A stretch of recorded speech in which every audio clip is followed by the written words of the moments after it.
Україна продовжує працювати над поверненням усіх кримських політв'язнів, зокрема тих, яких Росія отримує без зв'язку із зовнішнім світом.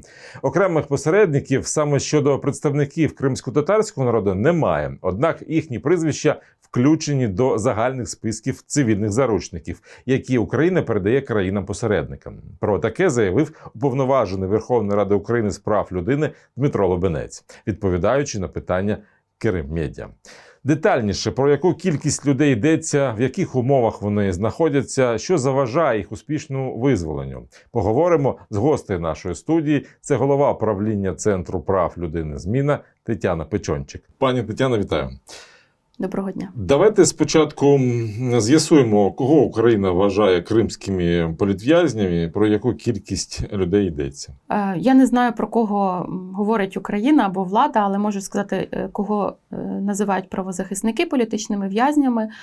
Це люди, які незаконно позбавлені волі у зв'язку з політично мотивованим переслідуванням. Або тому, що злочини, в яких їх звинувачують, не є злочинами взагалі. От, наприклад, свідки Єгови. Це релігійна група, яка є абсолютно легально, діє в усьому світі, але Росія чомусь вважає її екстремістською організацією. Сама належність до цієї групи вже є причиною для оголошення їх екстремістами і ув'язнення. Або, наприклад, інші приклади, коли ми вважаємо людей політичними в'язнями, коли їх звинувачують у злочинах, яких вони не скоювали. Наприклад, диверсії або зберігання вибухових речовин. Такі, наприклад, яскраві випадки – це випадок Ірини Данилович, це випадок Владислава Єсипенка, це двоє журналістів, яких Росія кинула за ґрати, звинувативши в зберіганні вибухівки, хоча насправді ми чітко перевірили і встановили, що жоден з них ніякої вибухівки не мав, і єдиною причиною переслідування справжньою була журналістська діяльність. Або, наприклад, Наріман Джелялов, якого звинувачували у диверсіях. І зрозуміло, що теж Наріман Джелялов не планував ніякі диверсійні акти на газопроводах, тобто це ще один такий приклад. Якщо казати про кількість саме кримських політв'язнів, то на даний момент нам відомо щонайменше про 247 таких осіб, з яких 159 – це кримські татари. Тобто переважна більшість є представниками корінного народу Криму. І це саме ті люди, які пов'язані з Кримом. Або сидять в Криму, або походять з Криму, а, наприклад, відбувають покарання десь в Російській Федерації. Чому я про кількість запитав? Бо часто трапляються деякі цифри неузгоджені, скажімо так. Там у представництві президента одні у Кримсько-татарському ресурсному центрі трохи відрізняються. Ви узгоджуєте між собою ці дані? Так, ми, якщо казати про представництво президента, то якраз із ними і з багатьма іншими організаціями, наприклад, Кримська правозахисна група, Кримсос, ми узгоджуємо і постійно верифікуємо, проводимо періодичні зустрічі, розглядаємо, наприклад, нові випадки, про які стає відомо, вносимо людей в ці списки, або, наприклад, якщо когось звільнили, що дуже рідко буває, а тоді виключаємо людину зі списків. Насправді політичних в'язнів може бути більше, бо ті цифри, які я кажу, це мінімальні. Але це саме ті цифри, де в нас є всі встановлені факти і докази, що ці люди переслідуються через політичні мотиви, через їхню проукраїнську позицію, через їхню релігію, через те, що вони здійснювали журналістську або правозахисну діяльність. Можливо, в якихось інших правозахисних організаціях може бути більше просто якихось відомих фактів, або вони по-іншому перевіряють або оцінюють, хто є політичними в'язнями. Якщо казати про загальну кількість українських громадян, які позбавлені волі Російської Федерації, зокрема і кримчан, то такі цифри є, звичайно, значно більшими. І сюди входять і випадки інкомунікадо детеншн, тобто це коли люди утримуються без будь-якого кримінального обвинувачення. От їх ми не відносимо до політичних в'язнів, бо взагалі невідомо, де вони знаходяться і в чому їх звинувачують. Тобто я кажу, що це дуже мінімальна межа, там, де ми можемо чітко говорити про кожну людину і маємо докази. А от такий статус політв'язень – це юридична площина. Хто має право назвати людину політв'язнем? Це можуть бути правозахисники, або це має держава офіційно визнати? Як правило, такий статус присвоюють у всьому світі правозахисні організації, але в нас органи державної влади теж використовують цей термін. Він походить із рамки Ради Європи, яка прийняла резолюцію щодо політичних в'язнів, хто може називатися політичними в'язнями. І, власне, якщо, наприклад, ми кажемо про громадян, які справді вчинили диверсії або теракти проти Російської Федерації, якісь насильницькі злочини, то таких людей, як правило, не вважають політичними в'язнями саме за цією методологією. Але вони борються, і всіх їх треба звільняти. І це теж політичний мотив? Якщо казати про політично мотивоване переслідування і те, як це визначає Рада Європи, то це має бути теж ненасильницький спротив. Є ще окрема категорія в'язні сумління або в'язні совісті. Цей статус присвоює Amnesty International. Таких людей не так багато, бо вони дуже скрупульозно ставляться до випадків, дуже скрупульозно перевіряють. Але головне, що я хочу сказати, чи людині присвоєно статус політичного в'язня, чи людина не визнана, чи може бракує якихось доказів, інформації. Це нічого не означає, бо всіх людей, всіх цивільних, і цивільних, і військовополонених, які знаходяться в російській неволі, всіх їх треба визволяти. Ви маєте на увазі громадян України на окупованих територіях? Ви вже сказали і про свідків Єгови, і привели приклад Нарімана Джеляла, а от давайте поговоримо про критерії, за якими ФСБ переслідує кримчан. От, чи можна сказати, що вони переслідують саме за якісь конкретні дії? Тобто треба мати справді проукраїнську позицію, але це просто у них є такий план, і їм треба якогось знайти, затримати, щоб показати, що вони працюють. Я би навіть казала не про план, а про цілу систему переслідувань, репресій у будь-яких громадян, які не лояльні до окупації, або можуть такими здаватися, або виглядати, або Російська Федерація так вважає. І іноді під цей маховик репресій потрапляють навіть звичайні пересічні люди, які там навіть не можуть не підтримувати Україну чи не виражати якось свою позицію. Якщо казати про статті, тобто фактичною основою для переслідування є нелояльність до країни-окупанта, може бути, як я сказала, журналістська, правозахисна, активістська діяльність, релігія, наприклад, крім свідків Єгови, це Хізбут Тахрір, це справи, які стосуються кримських мусульман. Якщо казати юридично, як Росія, які статті Росія використовує для переслідування цих людей, то це цілий букет статей. Це передовсім звинувачення в тероризмі, екстремізмі, державній зраді, шпигунстві, диверсіях, незаконному зберіганні вибухових речовин, також дискредитація Збройних сил Російської Федерації. І є ще, наприклад, ряд адміністративних статей, яких вони також використовують. Це, звичайно, не такі тривалі ув'язнення, це можуть бути короткі ув'язнення або штрафи, але так само Російська Федерація використовує, наприклад, по законодавству про іноземних агентів.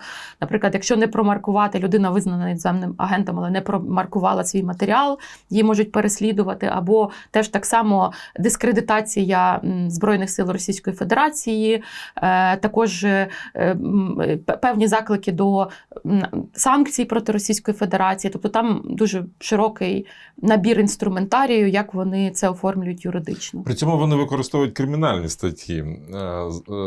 Це для того, щоб замаскувати політичне переслідування? Так, власне, більшість із цих справ, дуже велика кількість стосується саме кримінального переслідування. І ті статті, які я назвала, зокрема тероризм, екстремізм, державна зрада, шпигунство, це статті, які передбачають дуже тривалі терміни позбавлення волі. 10 років, 20 років, аж до пожиттєвого ув'язнення. І, власне, фабрикуючи такі справи, Російська Федерація може просто ув'язнити людину на дуже тривалий термін. І відомо, що серед кримських політв'язнів є частина людей літнього віку. Наприклад, Галина Довгопола. Якщо такі люди, яким 60+, 70+, отримують такі терміни, наприклад, 12 років, фактично для людини це смертний вирок, тому що це пожиттєве ув'язнення, тому що зрозуміло, що в такому віці людина просто вже може не дожити, а ще зважаючи на те, які там умови утримання і яка там медицина в місцях позбавлення волі. Ви казали, що Росія переслідує тих, від кого відчуває загрозу. Це можна якісь окремі групи викреслити на півострові? От, можливо, кримські татари – це для російської влади це якась особлива категорія?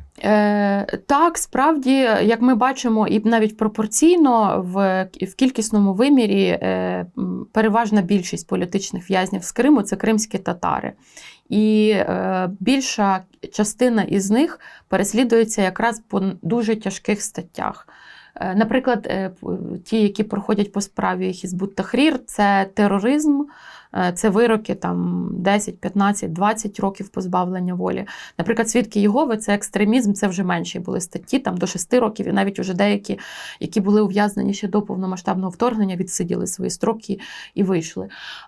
Тому можна сказати, що так, відомо, що кримські татари відразу, як відбулася окупація, вони були проти окупації, вони дуже добре пам'ятають, що зробив Радянський Союз, зокрема Росія, в обличчі Радянського Союзу в 1944 році. Я думаю, що ця пам'ять дуже жива, і знову окупант прийшов на територію Криму, і саме кримські татари як нелояльні, ті, що можуть розглядатися як нелояльні. Хоча вони на території півострова є в великій меншості, але якщо подивитися на кількість тих, хто піддається репресіям, там вони є в більшості. Давайте поговоримо про тих, хто вже потрапив до цього пекла, якщо так можна сказати, російської силової системи.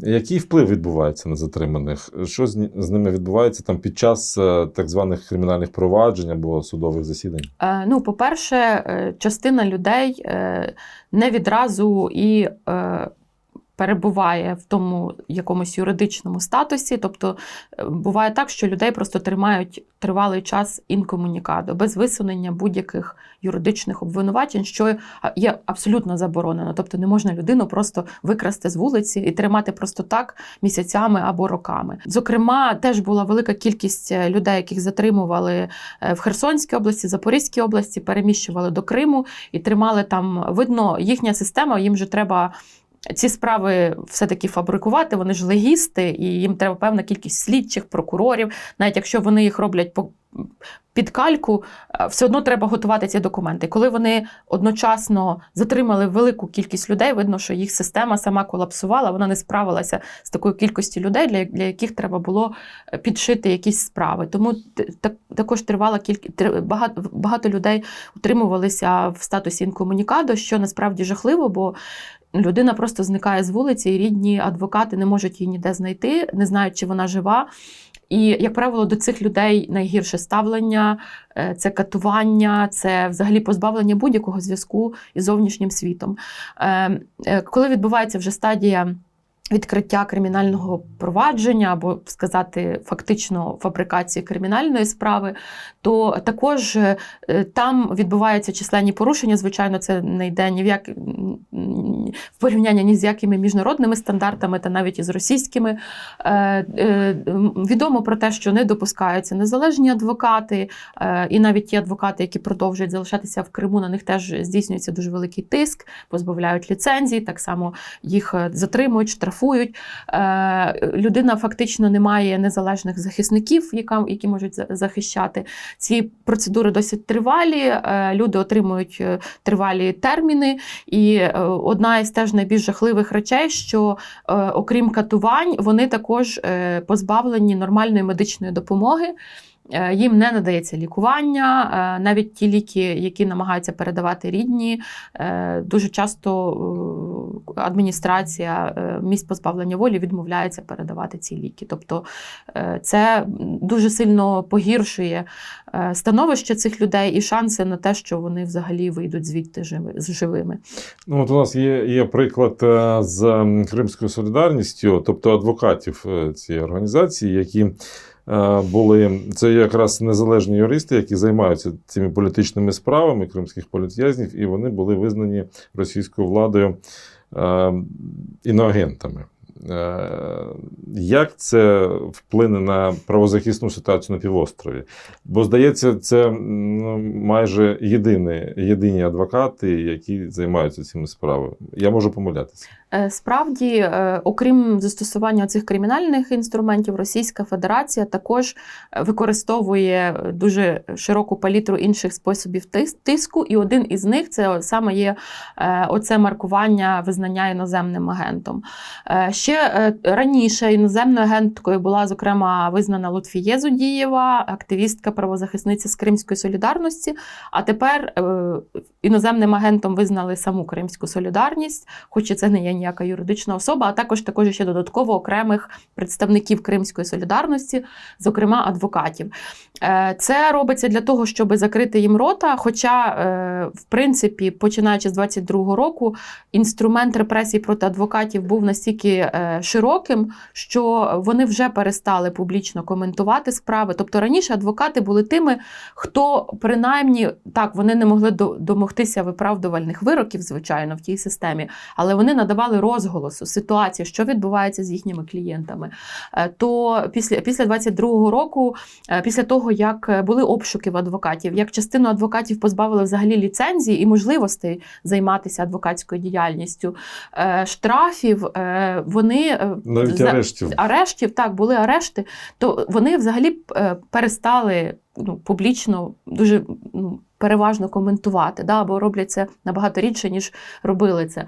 І от саме ще визнання іноземними агентами – це ще й додаткове обмеження, що якщо вони все-таки будуть наважитися і щось розкажуть, вони мають скрізь наліплювати оцей дисклеймер, що я іноземний агент, і що власне, на всі свої публічні виступи, на всі свої картинки в соціальних мережах, навіть на персональні якісь, не знаю, опублікувати котика, теж треба поставити, що це опублікував іноземний агент. Але окрім цього, вони також з певною періодичністю зобов'язані звітуватися про всі свої доходи.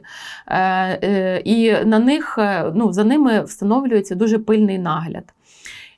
І все це, звичайно, дуже сумно, але парадоксально, наприклад, серед тих, хто був згаданий по прізвищах разом з Кримською солідарністю, кому було присвоєно цей статус іноземних агентів, був Сервер Мустафаєв, який вже дуже давно сидить у в'язниці. Він екс-координатор руху Кримська солідарність, і мені взагалі не зрозуміло, як він з тюрми має звітувати про свої доходи, публікувати ті звіти. Тобто це взагалі не зрозуміло, як має конкретно ця людина дотримуватися цього законодавства. Ви вже сказали про людей у статусі інкомунікадо, і що це після повномасштабного вторгнення поширена така ситуація. А що можете порадити у цій ситуації близьким, рідним, що робити, як шукати, як домагатись того, щоб щось стало відомо про близьких? Треба обов'язково повідомити про зникнення, викрадення вашої близької людини компетентним державним органам України. Це передовсім написати заяву в Національну поліцію України, повідомити Офісу Уповноваженого Верховної Ради з прав людини, повідомити в координаційний штаб з питань поводження з військовополоненими, повідомити правозахисним організаціям, зокрема, якщо це з Криму, в Криму людина зникла, тим, які працюють в Криму з темою порушення прав людини в Криму. Тобто максимально потрібно цей факт зафіксувати. Передати цю інформацію до МКЧХ, Міжнародного комітету Червоного Хреста, і також здійснювати активні кроки для розшуку зниклої людини. Дуже часто в родичів є набагато більше часу і ресурсів, ніж в державних органів, в яких тисячі зниклих цивільних і дуже велика кількість військовополонених, які теж зникли безвісти. Якщо ми кажемо, якщо є докази, що ця людина не просто зникла, а саме була затримана, так, то власне намагатися встановити всі обставини, де хто міг затримати. Бо ми пам'ятаємо, що з 2014 року також був ряд насильницьких зникнень, і частина активістів, які зникли в 2014 році, про них досі немає ніякої інформації. Тобто є дуже велика загроза для людини, от саме в перші дні, перші тижні зникнення важливо, я скажу, бити у всі дзвони, щоб вона залишилась живою. Тому що це час, коли до неї застосовуються найбільші катування, найбільший тиск. і шукати цю людину всіма способами. Якщо вже вона знайдена, то все-таки намагатися, щоб був адвокат, який буде до неї добиватися, встановити контакт, зайти туди, побачити її. Так? Тобто ми розуміємо, що адвокати на окупованих територіях дуже часто виконують функцію паліативної допомоги або гуманітарної, просто як зв'язкові ниточки, які можуть не у всіх випадках. І дуже часто, коли люди утримуються, Російська Федерація заперечує, що вони, наприклад, є в конкретному СІЗО. Так? Хоча, наприклад, ми можемо знати, що вони там є, тому що там утримувалися інші цивільні, які бачили їх там або чули їхні прізвища там, і, наприклад, були звільнені, вийшли, але от коли звертатися конкретно до адміністрації, вони кажуть, їх там нет, таких у нас немає. Ну, це дуже складні випадки, як із ними працювати. На певному етапі в багатьох випадках Російська Федерація їх легалізує певним чином в своїй системі. Відкриваються кримінальні справи, фабрикуються, і це вже той час, коли може вступити адвокат і може намагатися отримати якусь інформацію, добитися. Наприклад, коли зник наш колега Максим Буткевич, співзасновник Центру прав людини «Зміна», наш член правління, він був саме військовий, і певний час не було інформації про нього, але потім ми дізналися, що Російська Федерація теж проти нього сфабрикувала справу. І ми дізналися з прес-релізу вже офіційного, який був опублікований росіянами, що він отримав вирок 13 років. Тобто на стадії першої інстанції ніхто взагалі не знав про те, що в нього якісь є, де він знаходиться, що проти нього якась є справа. І от адвокати змогли вступити тільки на стадії вже апеляційного розгляду. Тобто зрозуміло, що цей вирок був підтверджений апеляцією, але принаймні вдалося дізнатися, де людина, в чому її звинувачують, і якось пробитися туди, передати посилку, передачу, спробувати написати листа. Тобто це от ті кроки, які можуть робити рідні. А що відбувається з людиною у цьому статусі інкомунікада? Наскільки це ризиковано для життя навіть? Може відбуватися будь-що, що завгодно. Тобто можуть просто людину закатувати. І відомі випадки, от, наприклад, Вікторії Рощиної, журналістки, або Євген Матвієв, мер міста Дніпрорудне, які були затримані росіянами, потім тривалий час про них не було інформації, потім вони дізналися, що вони перебували в місті Кізел Російської Федерації, до речі, і потім просто повернули їхні тіла з ознаками катувань. До речі, в цьому СІЗО зараз знаходиться журналістка знову окупованих територій Анастасія Глуховська.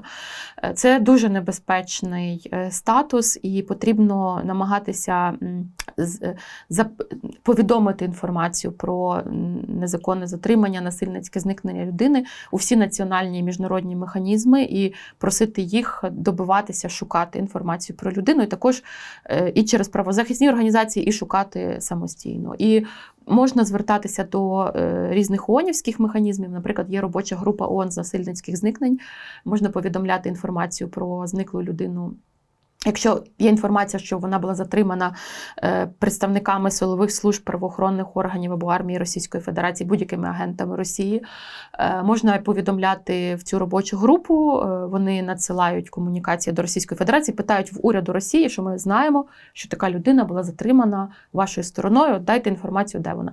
Росія ігнорує такі запити, не відповідає. Але нічого не робити теж не варіант. Да? Тобто, принаймні, влада Російської Федерації знає, що про цю людину питають, цікавляться, що її шукають, і, можливо, в якихось випадках це допоможе просто людину вберегти від того, що її просто там не закатують до смерті. Хоча нам відомо, що, на жаль, повертаються тіла не тільки військовополонених, які загинули в місцях позбавлення волі в Росії, але й цивільних. І ці тіла іноді не зразу ідентифіковуються, тому що є ДНК-експертизи. І, на жаль, наші люди продовжують помирати, і військові, і цивільні, в російському полоні через катування і через ненадання належної медичної допомоги. А що наразі відбувається в російських в'язницях і колоніях, куди потрапляють політв'язні? Це погані умови утримання, це антисанітарія, це може бути, наприклад, щурі на кухнях, тергани в камерах, це температурний режим, коли взимку може бути дуже холодно, влітку може бути дуже спекотно.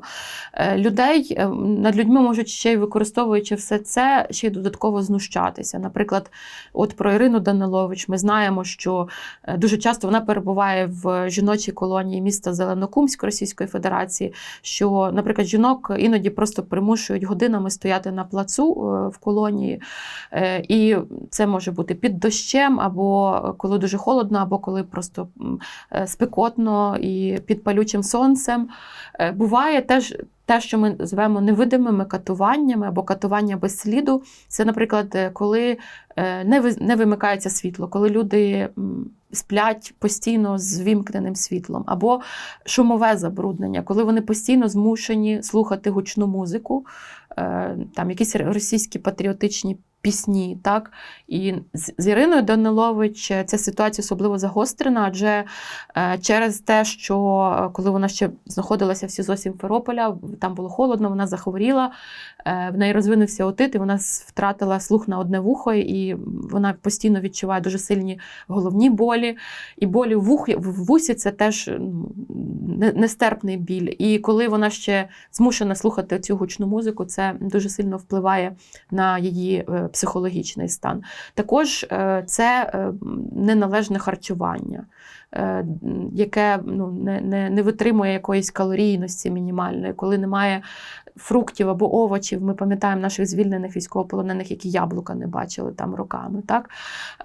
Це те, що дуже сильно підриває здоров'я. А також це ненадання або неналежне надання медичної допомоги, коли, наприклад, частина політичних в'язнів мають хронічні захворювання, і вони не обстежуються, не вивозяться на лікування, або це лікування є дуже формальним, і коли адміністрація місць позбавлення волі навіть не дає їхнім родичам передавати їм необхідні препарати. І при цьому ми знаємо, що кримчан не тримають ув'язнені на півострові, а чомусь Росія намагається їх відіслати кудись подалі.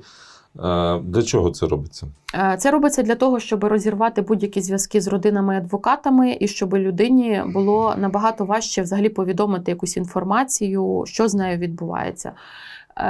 Кримських політичних в'язнів етапують за тисячі кілометрів від Росії, в Тамбовську область, в Красноярський край, в Мордовію, в Республіку Хакасія. І навіть для того, щоб туди поїхати, це треба здолати в одну сторону декілька тисяч кілометрів, що дуже довго, дуже виснажливо і для родини, якщо це, наприклад, кримсько-татарські політв'язні, для дружини, так, це важко. Це важко і дуже дорого для адвоката. Але Росія займає таку послідовну політику, і якщо казати про жінок, то, наприклад, на території Криму немає жодної жіночої колонії. Тому всіх жінок, яких на території Криму засуджують, вони отримують вироки, їх етапують в Російську Федерацію. І така депортація людей з окупованої території на територію країни-окупанта є ще одним порушенням Римського статуту міжнародного гуманітарного права. Але Російська Федерація не зважає на це, і вона продовжує чинити, зокрема, ще й такі порушення. Хотів з вами поговорити ще про один аспект, коли Росія громадянство, яке примусово нав'язала, вона його лишає. Вона забирає у людини це громадянство, і у політв'язнів також. Це відбувається відомо принаймні про 5-6 таких публічних випадків. От з одного боку, здається, це ж для України навіть краще, бо тоді вона може сказати, це наші громадяни, давайте по-іншому домовлятися про їх там позбавлення або обмін. Чи ні? Для нас поки що не зрозуміло, чому це відбувалося. Можна припустити, що, можливо, цих людей Російська Федерація готувала на повернення, на обміни. що нібито вони громадяни України, і вони там якось їх назад повертали в українське громадянство. Може, в них якісь були таємні рішення судів чи таємні укази Путіна, не знаю. Але ми бачили, що тих, в кого це громадянство забирали, їх не повертали. Тобто це було неправильне припущення, принаймні поки що воно не підтвердилося. Разом з тим, те, що в них забрали російські паспорти, зараз може створити ряд ризиків для цих людей. По-перше, якщо вони все-таки вийдуть на свободу, то їм буде дуже важко повернутися до своїх родин на територію окупованого Криму. Тому що для Росії це вже будуть не росіяни, а українські громадяни. Вона до українських громадян застосовує таке законодавство, яке до решти іноземців. Якщо в них немає легальних підстав там для проживання, то і вони можуть просто бути депортовані.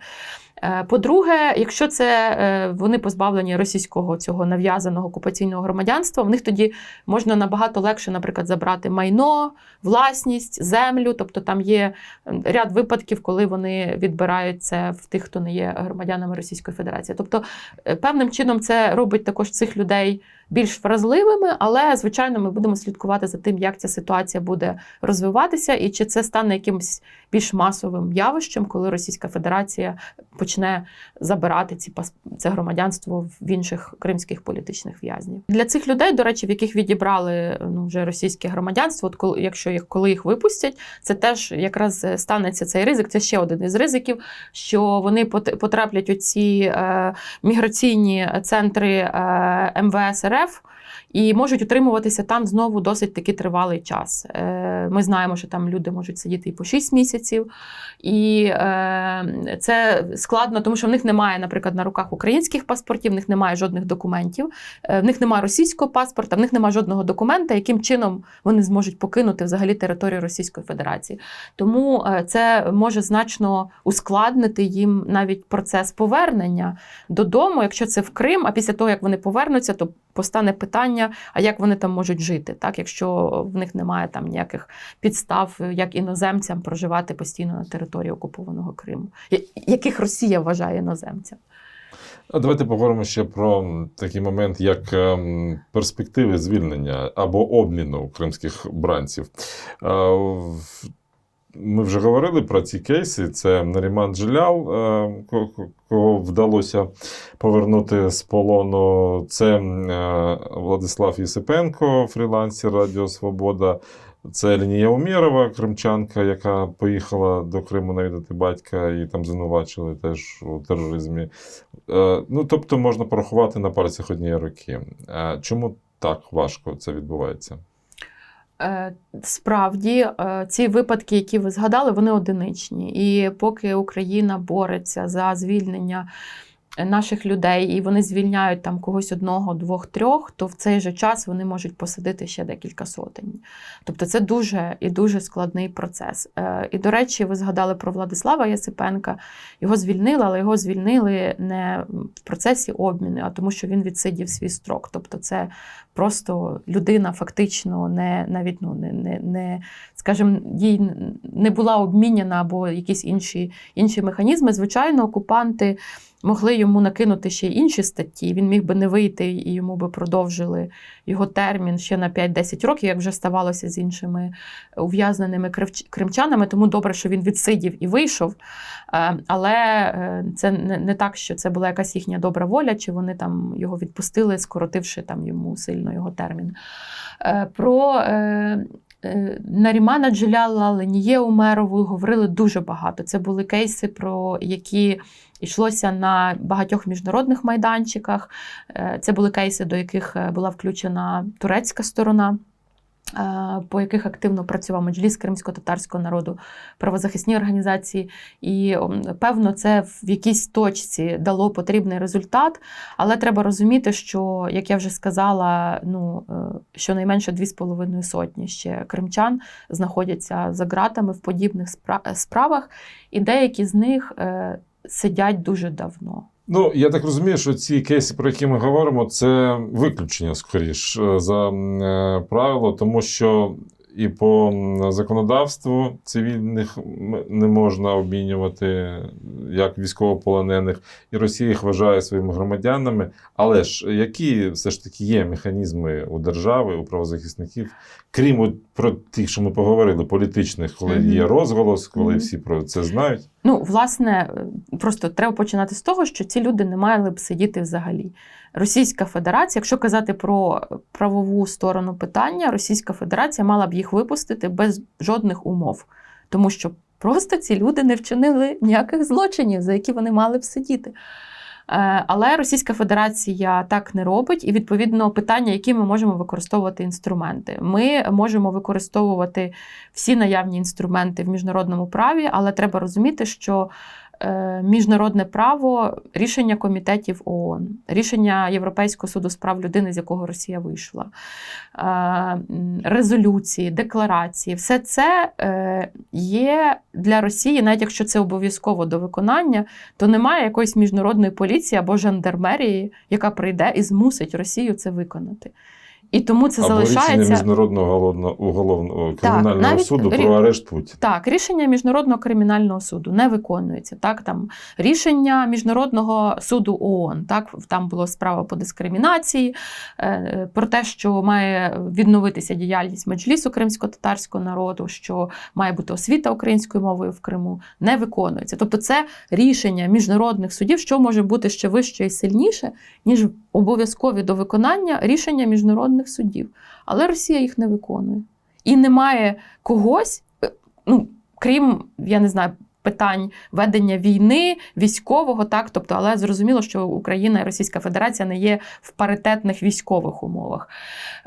Тому є ще такі механізми, як санкційний тиск. Так, це більше теж політичні механізми, які застосовують країни, і вже введено дуже багато пакетів санкцій по відношенню до російської економіки, російського військового сектору, і також є багато індивідуальних санкцій, коли конкретні особи, які причетні до тих або інших рішень, порушень прав людини, судових вироків, вони вносяться в європейські, американські санкційні списки, коли їхні активи блокуються, коли вони не можуть поїхати за кордон, і багато інших речей. Але це все в сукупності, все, що ми маємо. Воно не здатне, немає якогось одного універсального механізму, який би змусив Росію виконувати свої зобов'язання. На жаль. Ну, так працює міжнародне право. Ми часто чуємо про списки, які там формує держава, і там країнам, які як посередники виступають, передають ці списки. І от омбудсмен Дмитро Лубенець про це заявляв, що є такі списки цивільних заручників, які Україна передає країнам-посередникам. Що вам відомо про ці списки? Чи працюють вони? Ми не бачимо цих списків. Очевидно, як громадянське суспільство ми не є частиною цих перемовин, але зі свого боку ми передаємо всі дані, які нам відомі, які ми документуємо органам державної влади. Це і представництво президента в Криму, Офіс омбудсмана, це координаційний штаб, для того, щоб, власне, ті справи, про які ми знаємо, щоб вони вносилися в ці списки на обмін. Ми просимо, і ми знаємо, що дуже невелика кількість цивільних осіб якраз потрапляють в ці обміни. І позиція держави така, що, мабуть, неправильно міняти цивільних на військових, і я з цим згодна, адже Росія просто може, якщо по військових це справедливо, бо одна сторона бере полонених на полі бою, друга сторона бере військовополонених, і тоді вони обмінюються.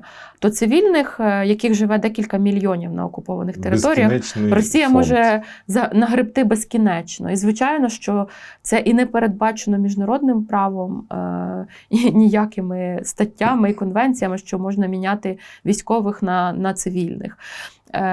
Тому я знаю, що українська сторона робить все можливе для того, щоб також і піднімати питання звільнення цивільних, але цифри красномовні, і ті одиниці, які потрапляють в обміни, говорять про те, що, на жаль, немає жодних працюючих механізмів, навіть не на 100%, а на 50%. І особливо для мене прикро, що в ті одиниці цивільних людей, яких звільняють, дуже рідко потрапляють кримчани. Мабуть, вам дуже часто ставлять таке запитання.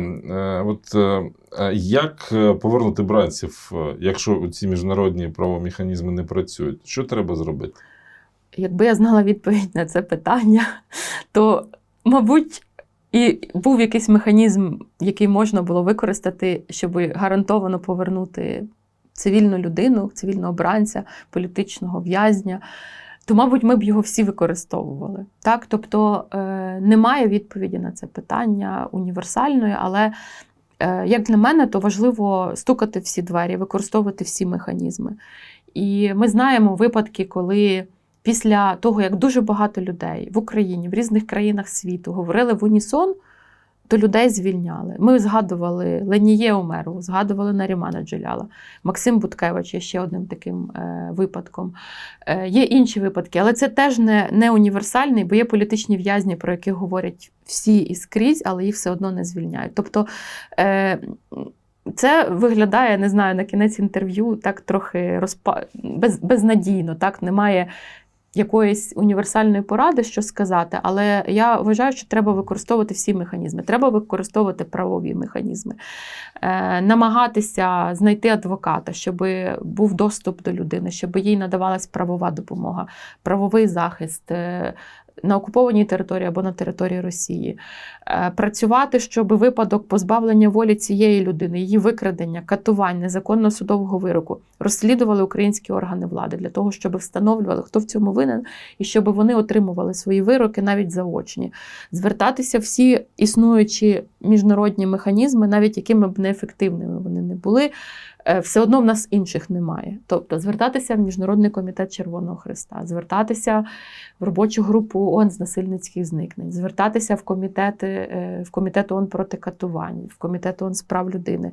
В Європейський суд з прав людини майже вже неможливо, але є певна обмежена кількість випадків, де ще можна там по певних обставинах звернутися. Тобто робити все можливе і сподіватися про те, що це, і, зокрема, і розголос, і те, що ми згадуємо про політичних в'язнів, робимо про них фільми, виставки, збираємо листи, пишемо їм листи, передаємо їм листи, намагаємося донести їм, що вони не забуті, що дуже багато людей в Україні і в інших країнах світу пам'ятають про них, вони вболівають за те, щоб вони були звільнені, за те, щоб адвокат хай не добився звільнення, але принаймні добився того, щоб була передана якась посилка, були передані ліки, щоб людина пройшла медичний огляд, щоб їй було надано лікування, щоб вона просто дожила до того часу, коли з'явиться вікно для її звільнення. Багато хто вважає, що цьому допоможе зміна політичного режиму в Росії.